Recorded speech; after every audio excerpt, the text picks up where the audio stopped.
Assalamu alaikum, welcome to this live stream. May the peace and blessings of God be upon you all.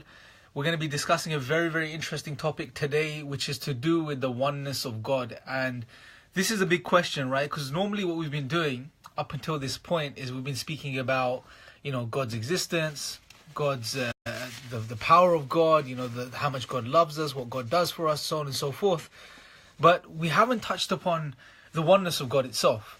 And this is something I want to touch upon in this live stream, because one thing I want to clarify is how many gods are there? This is a question that some people sometimes ask. Now, there is a natural answer to this, and the natural answer is if there is an all-powerful creator, he must be one.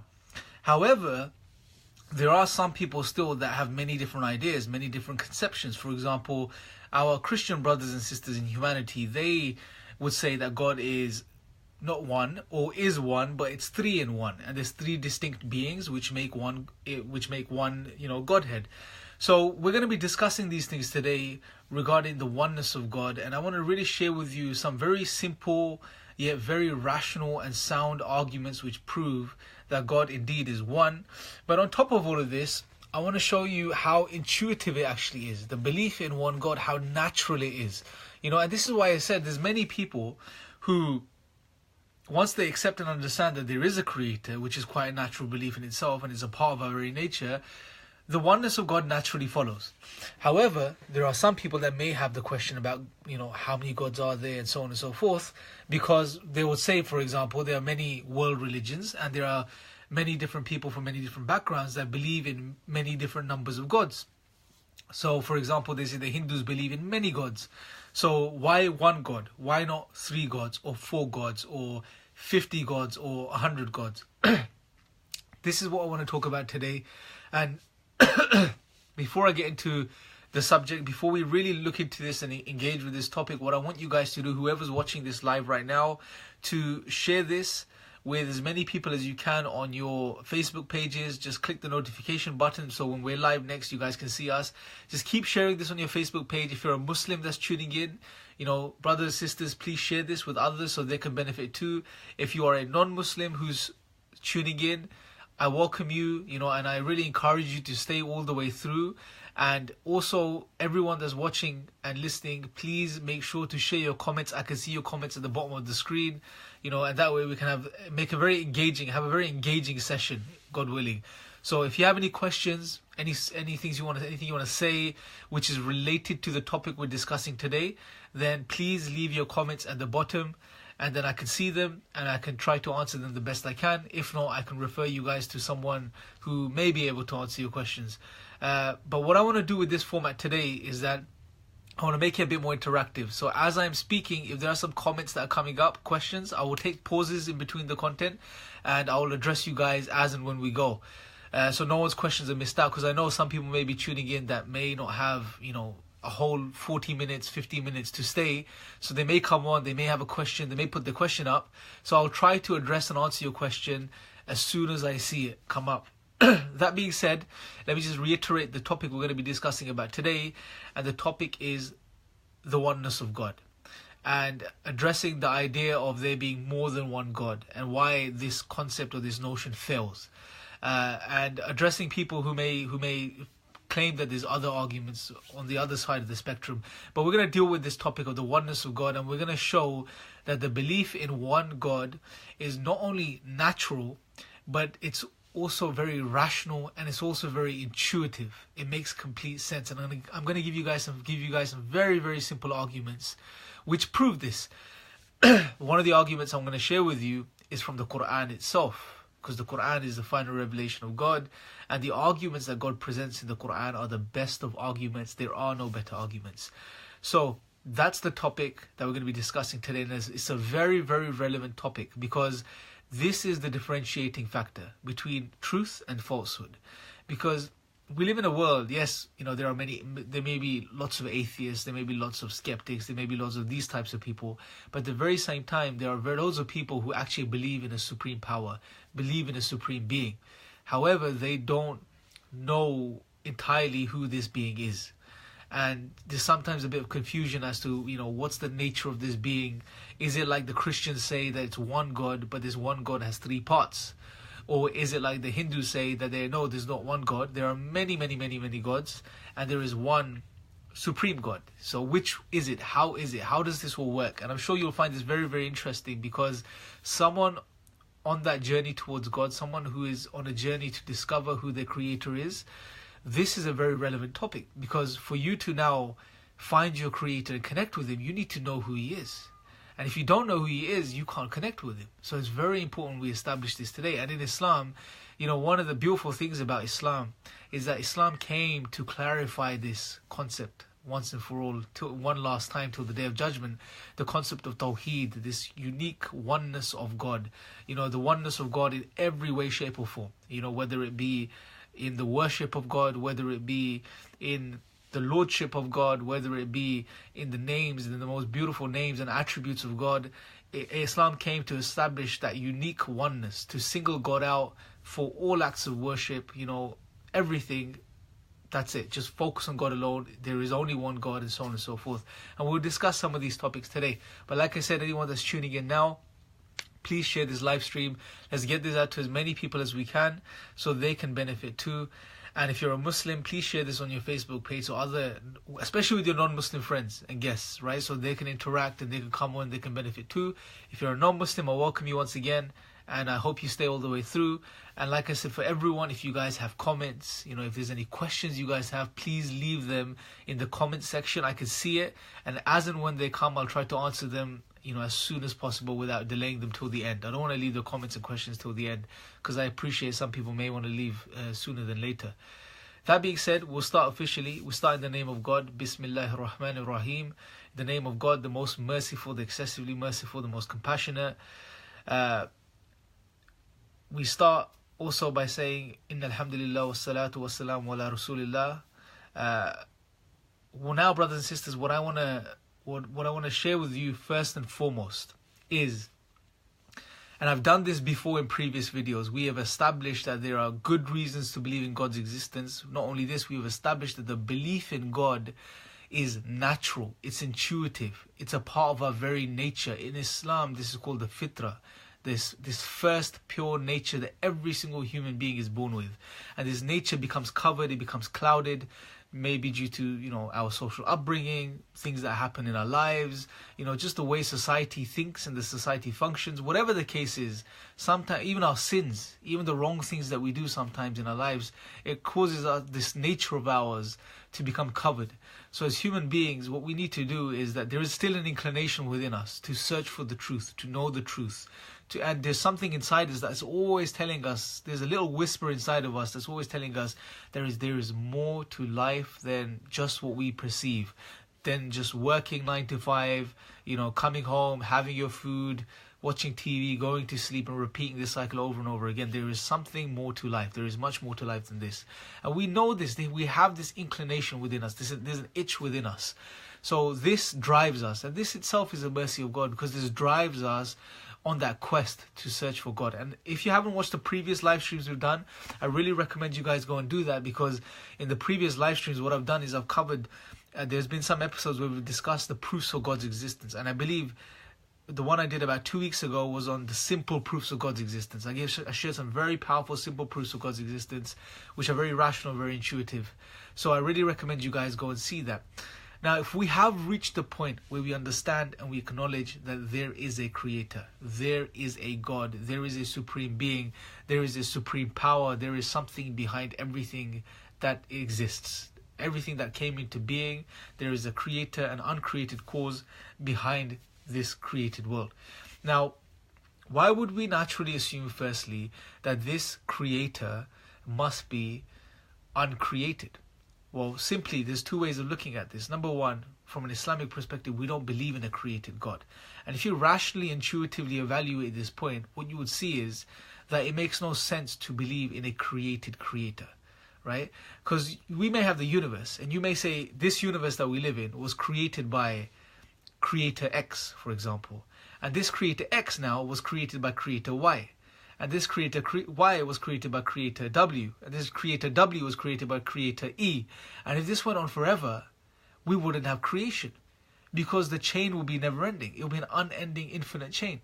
So there has to be a first cause that brought everything into being.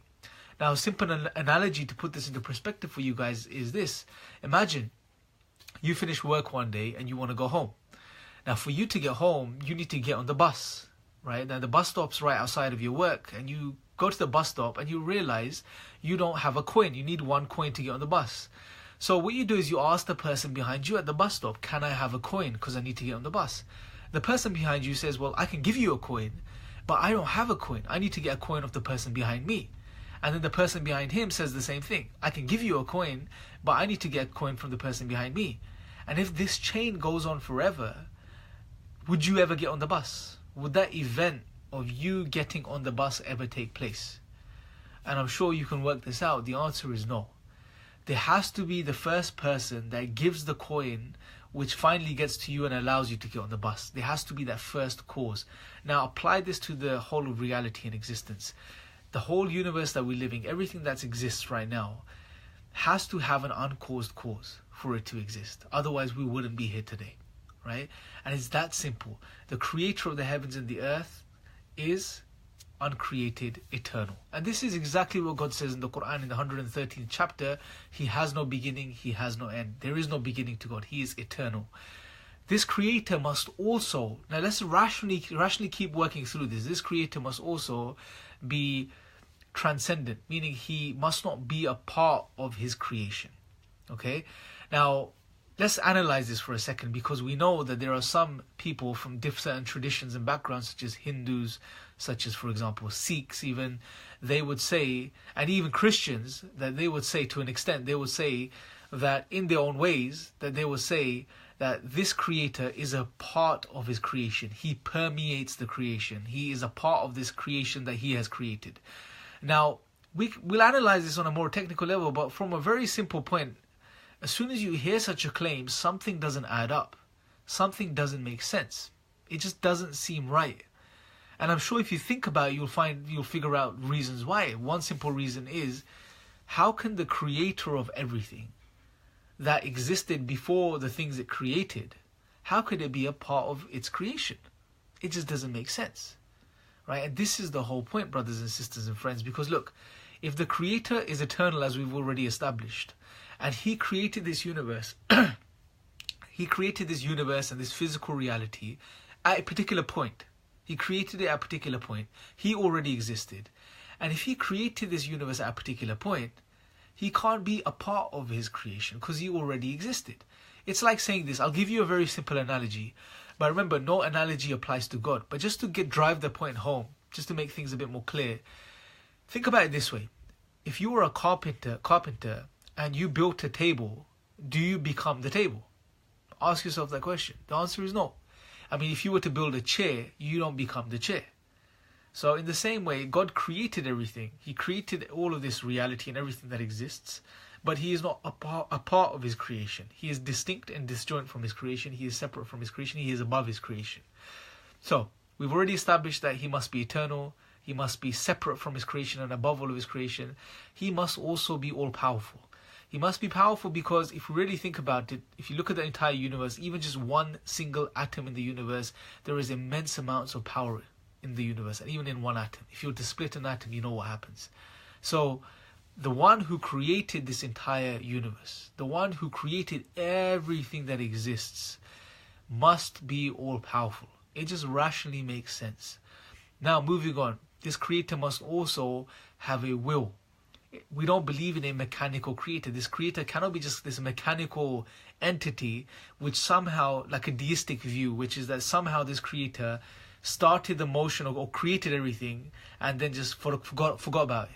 It has nothing to do with its creation. The creation is just constantly functioning by itself. This is not true, because the creator God chose to bring this universe into existence. If he chose to bring the universe into existence, choice points towards a will. You have to have a will to choose to do something. So this creator has a will, and it's a personal being. Allah, God, is personal. He has a personal relationship with his creation, his creatures. Or we can have a personal relationship with him. He is in control of all of these things that are taking place. You know, there is no moment within existence that God is not in control of his creation.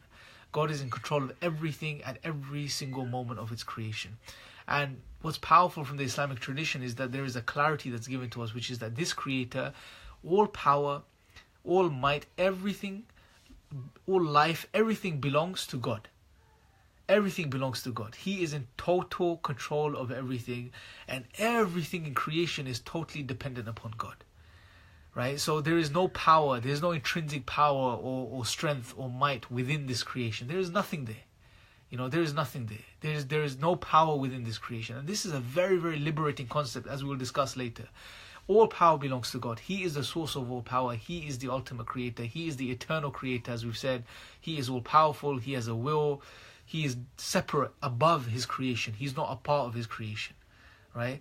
And he is the one that is in control of everything. Now, this idea of God, all of these things that I've just listed to you right now, we've rationally analyzed them. We've rationally thought through each one of these steps. Not only this, what you'll realize if you think about this is that it's quite intuitive as well. It's quite natural to understand this. Once we've established this, however, this does not take away the idea of there being more than one God, what we've done so far. Yes, we've established certain things about this Creator, but we haven't yet said that why one, right? And this is what we're going to discuss now. This is what this whole discussion leads towards now. Now, the first point I said in a very simple way. Let me give you a very simple point first.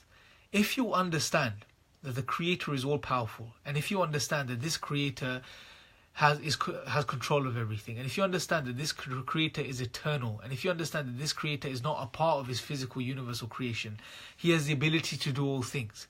If this is the idea of God that you have now, this true idea of God that you have now in your minds, ask yourself the question, is it natural, is it rational to believe that this Creator is one? Just think about that for a second. And most of you, I assume, would conclude that indeed he is one. You will naturally conclude this. Now, before we move on, brothers and sisters, I just want to check if there's any comments. Like I said before, whoever's watching, please leave your comments below. Any questions you guys may have, any suggestions you may want to suggest, please leave them below so I can see and I can engage with you. Let me just have a look if there's any questions that are there at the moment.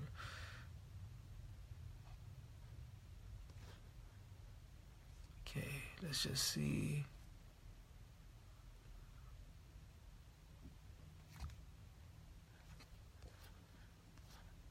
Right, okay, so I don't think there's any questions at the moment. Okay, any questions, guys, please do leave them below and I'll address them the best I can. If I don't see them now at the end of the live stream, I'll address your questions. So moving on, naturally, it's natural to believe that an all-powerful Creator who's able to do all things must be one. Let me give you guys a simple analogy. Imagine you're sitting at home tonight after this live stream, you put on a bit of TV, you're watching a TV show or something, and you hear a knock on the door, okay? As you hear the knock on the door, what's the first thing that comes to your mind? Think about that for a second. Maybe leave it in the comments below. What's the first thing that comes in your mind? So you're sitting there, you're watching, you're watching TV, you're watching a program, you've got popcorn with you, you're sitting there, and you hear a knock on the door. What's the first thing that comes to your guys' mind? What is it? What's the first thing that will come to your mind? Let's see if you guys can give me some suggestions. Or even just think about it for a second. Just think about it for a second. What's the first thing that's going to come to your mind? If you really think about it, the very first thing that will come to your mind is someone is at the door. It's natural. It's quite a natural thing to think that somebody is outside. Somebody's at the door. And this is not normal. This is natural. The point is that you wouldn't assume that there is an entire football team at the door. At the same time, you wouldn't assume that there is no one at the door. Okay? But why? The answer is because as human beings, we understand that if the door is knocking, it's not that no one's at the door and the door is knocking. That's not possible. Somebody has to be there. At the very same time, for the door to knock, you need a minimum of one person. Right? So if there's one person there, one person can knock the door. However, you don't assume that there's an entire football team there. You don't assume that there is 50 people or 60 people or 10 people, whatever the case is. You don't assume this because you don't need 10 or 12 or 5 people for the door to knock. Yes, when you open the door, you may realize there's 5, 6 people, but your natural, intuitive, rational assumption is that there is someone at the door. right? In the same way, if you see a car driving down the road and the windows are completely tinted, you can't see inside the car, you can't see the driver, you assume someone is driving the car. You don't say no one is driving the car. At the same time, you don't say 4 people are driving the car, because you know one person is sufficient for the car to be driving, right? So this is the point. So when it comes to the entire universe and entire creation, when you know that an all-powerful creator exists, then is it rational and natural and intuitive to believe that one all-powerful creator could take care of everything and maintain and sustain everything? Yes, it is. So there is no need for a second, third, or a fourth. Now, this principle is called Occam's razor. We don't need to get into the terms, but the point is that there is no need. The principle basically states that there is no need to multiply entities or causes beyond necessary, right? So this is very, very simple principle to understand. Moving on, now I want to give you a very, very powerful argument from the Quran itself. Now, there are several places in the Quran where God alludes to a very similar argument, but one place I believe is in chapter 21 verse 22. I'll have to check that. But God says something very powerful. He says that had there been more than, other than Allah, other than God, other deities, other gods within the heavens and the earth, then the heavens and the earth both would have been completely ruined. Now, on the surface, it's a very, very simple statement. If you really think about it, what God is saying, had there been other gods besides the God, the creator, within the heavens and the heavens and the earth both would have been ruined. Now, this is very simple and intuitive to understand, because look, whenever there's a ship, the ship sailing, how many captains of the ship are there? The lead guy who's sailing the ship, there's always one. Take an architecture or a building project. How many chief architects are there? There's one. How many leaders of the country are there? There's one, right? So this is a very natural thing to understand.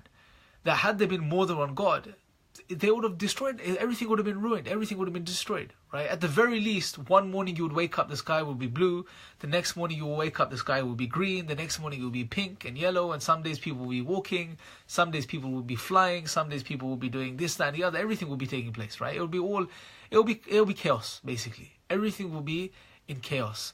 Now, understanding this, we don't see chaos. We see order within the heavens and the earth. We see order within the universe. We see order within the laws of physics and the laws of logic and all of these things.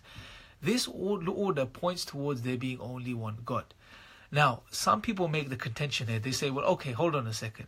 I can give you an example of where many creators or designers come together and they work together and they produce a very good product. And there is no chaos, right? For example, they say, take car design.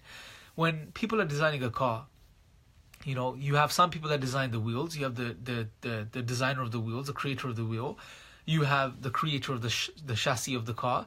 You have a creator of the engine of the car. You have a creator of the windscreen of the car, and so on and so forth. They all come together and they work together. But there is a big problem with this, brothers and sisters and friends, because this analogy is flawed. This analogy is an analogy of human beings. Human beings by their very nature are limited. Human beings cannot, are not unlimited. Human beings have wills which are compromised. God's will is not compromised. In this Islamic tradition, God tells us very, very clearly that He is Al-Qahhar, for example. He is the one that overpowers. He is the one that's irresistible. He is the all-powerful. He is the one that's in control of everything. He is the one that has power to do everything. He does not compromise. His will is not compromised. If this is the case, then there cannot be any other God. Because if there was any other God or deity, there will be chaos. Like God says in this verse, the heavens and the earth both would have been completely ruined, right? Or in another verse where God says that all the gods would have just taken everything apart and taken what belongs to them and gone away, right? So the point is that God's will is not compromised. God is the supreme being. Nothing comes close to Him. Nothing can negotiate with Him. Nothing can argue with Him. Nothing can suggest anything to Him. Whereas the human beings are limited. So human beings rely on others. We depend on others. Now go back to the car design example, right? Yes, the car designers come together, but their wills are compromised. Unlike God. For example, the guy that designs the wheel, say he designs an 18-inch wheel. Now the guy that designs the chassis, the guy that's designed the car, the wheel bay on the chassis, he can't design a wheel bay which is 12 inches because the wheel won't fit. So he is compromised by the guy that's designing the wheel, and vice versa, right? And this is the thing. So the analogy fails. When it comes to the universe, the heavens and the earth, when it comes to God, the creator, either one of two possibilities are possible. Number one, that there's more than one God and everything is ruined. Or number two, nothing is ruined, everything is in order, and therefore there is only one God. And the second possibility is the true possibility, or the truth, because that's what we see. We see order within the heavens and the earth. We see order within the universe. We see order within our lives, our beings. And this signifies that there is only one God without a shadow of a doubt. Now, I've given you two very simple, rational, intuitive reasons as to why God is one. God, there cannot be more than one God, right? And like I said in the beginning, this concept of the one God, one all-powerful supreme God, is very natural and is very intuitive. And throughout history, even these other traditions, for example, take Hinduism, for example, right? Even though they may claim or believe in many smaller gods or specific gods that are specific to do with certain things, however, the creator, they even believe in the one supreme God. They even have this concept, right? So this is what we need to understand, that even in their tradition, they have a supreme creator. However, they believe in smaller beings, which they get incorrect. So even they don't compare anyone with that one true being. If you look at their classical traditions, that's the case there as well. They believe in only one God. Even with Sikhs believe in one supreme God too. Yes, they may have a bit of a misunderstanding as to the nature of God, but they also believe in one God. Even in the Christian tradition, and this is very interesting, Christians themselves continuously would say that we believe in one God. They also refer to the Father in heaven. However, certain other doctrines which made it into the Christian tradition, that's where things got messed up, where Paul came along and then made these claims about Jesus and so on and so forth. The key is that the belief in one God is intuitive, it's natural, it's rational, it makes sense, and if you look throughout history, people have always believed in one supreme being, generally speaking, and then they've also maybe believed in other beings or had these distorted ideas. But this is the powerful and beautiful thing about Islam, brothers, sisters, and friends, is that Islam came to remove these misconceptions and once again present God to humanity in a very simple way. God introduced himself again, telling people that he's one, he's uniquely one, he's all-powerful, there is nothing like him, there is nothing comparable to him. He is the one that's created everything. He is the one that's sustaining everything. He is the one that's maintaining everything. He is the one that has power over everything. And he is the one that deserves to be worshipped. So as human beings, what we have to do, brothers and sisters, to conclude, what we have to do is we have to single God out in his lordship, understanding that he is uniquely one. There is nobody or nothing that's comparable to him. He is uniquely one. He is a one you can't break into parts or split into parts. He is a one without a second or a third or a fourth. He is a unique one. Also, we single him out in his worship, understanding that he is the one that created everything. He is the one that sustains everything. He is the one that gives me everything I have. Understanding this, then we have to, as human beings, understand that he is the only one that we worship. We worship nobody else except God alone, right?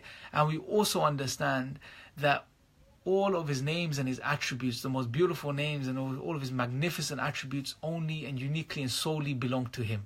There is no other partner in this. There is no one like him. There is, like God says, "Laysa kamithlihi shay" in the Quran. There is absolutely nothing like him. And on this point, I'm going to conclude, brothers, sisters, and friends. What I want you guys to do is please leave your comments below, your questions below. I'm going to stay on after this live stream, try to address some of your questions. I can't see any questions that have come up yet, but I'm sure you guys have left some questions. So as soon as I finish this, I'm going to go through your questions. I'm going to try to answer all of them. And please click the live notification button, so whenever we're live next, you guys can be informed and you guys can come on and you can interact, you can ask us questions, and you can benefit from whatever we're putting out. Also, if you're Muslim, please continue to, subscribe to this, like this Facebook page, share it with others, and let's get this message out to as many people as possible. If anyone is interested in becoming Muslim, please leave your interest below in the comment section below, and we will get back to you. We'll take you through the steps of how you can, take the first steps towards establishing a relationship with your Creator, and towards becoming a Muslim, someone who submits themselves to God. And that's it. Until next time, may the peace and blessings of God be upon you all.